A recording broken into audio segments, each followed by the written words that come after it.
Au nom du Père et du Fils et du Saint-Esprit. Amen. La grâce de Jésus-Christ, notre Seigneur, l'amour de Dieu le Père et la communion de l'Esprit Saint soient toujours avec vous.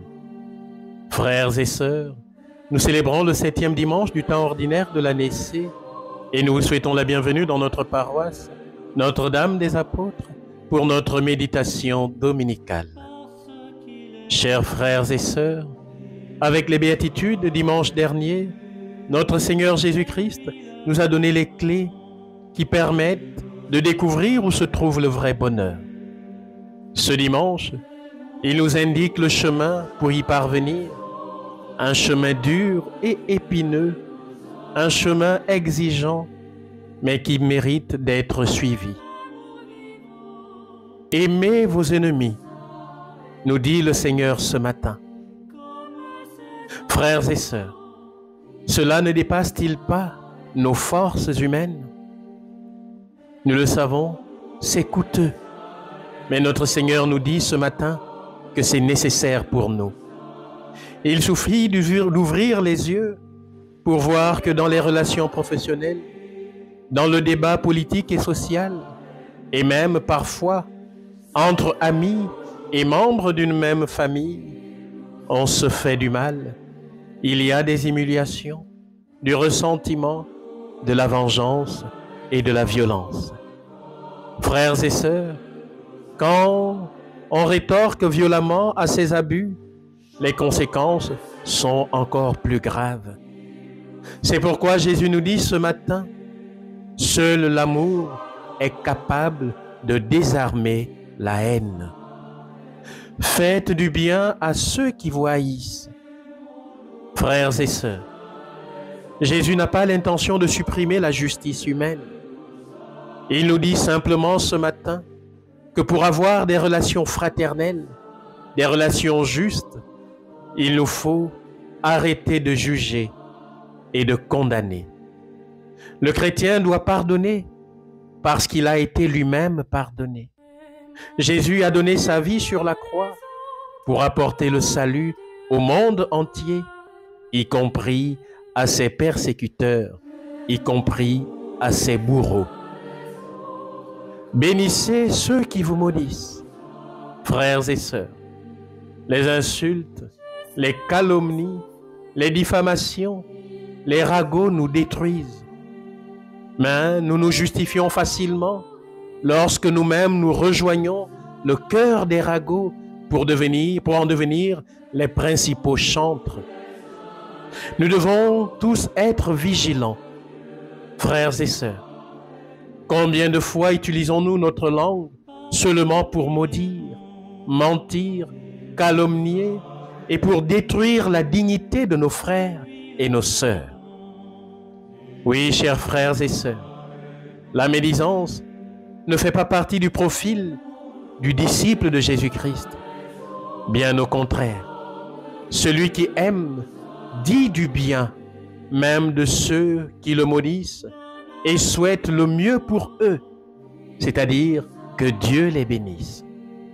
Il prie même pour ceux qui lui en veulent. Et Jésus nous le dit, priez pour ceux qui vous font du mal, pour ceux qui vous calomnient.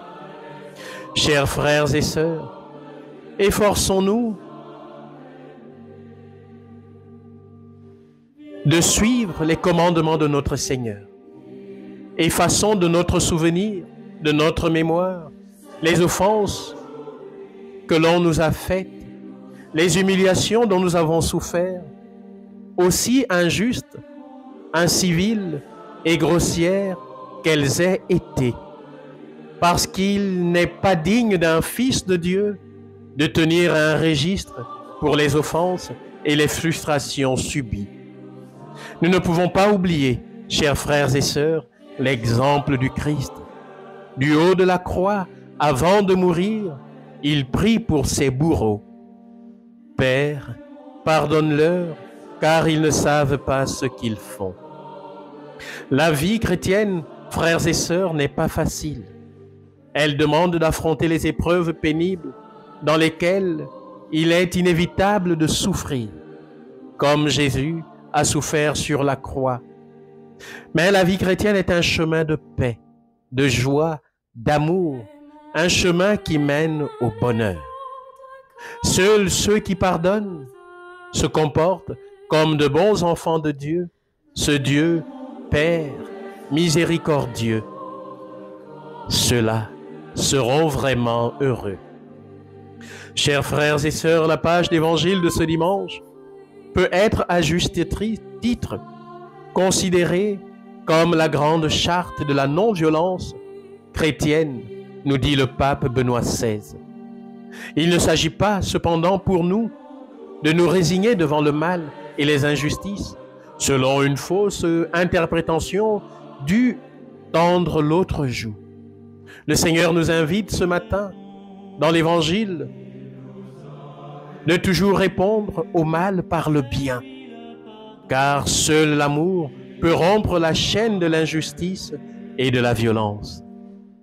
L'amour de son ennemi constitue donc le noyau de la révolution chrétienne. Oui, frères et sœurs, c'est la révolution de l'amour. Un amour qui ne s'appuie plus sur les ressources humaines, sur nos qualités, notre intelligence, mais un amour qui est véritablement don de Dieu, un don que Dieu accorde à ceux qui font une confiance sans réserve à sa bonté miséricordieuse. Frères et sœurs, voilà la nouveauté de l'évangile de ce matin, de l'évangile de Jésus-Christ, l'amour du prochain, l'amour des ennemis, rendre le bien quand nous avons subi le mal. Et cette révolution, la révolution de l'amour, change et peut changer notre monde sans faire de bruit. Parce que cette révolution se produit d'abord dans nos cœurs pour être diffusée dans tous nos milieux de vie. Loué soit Jésus-Christ à jamais.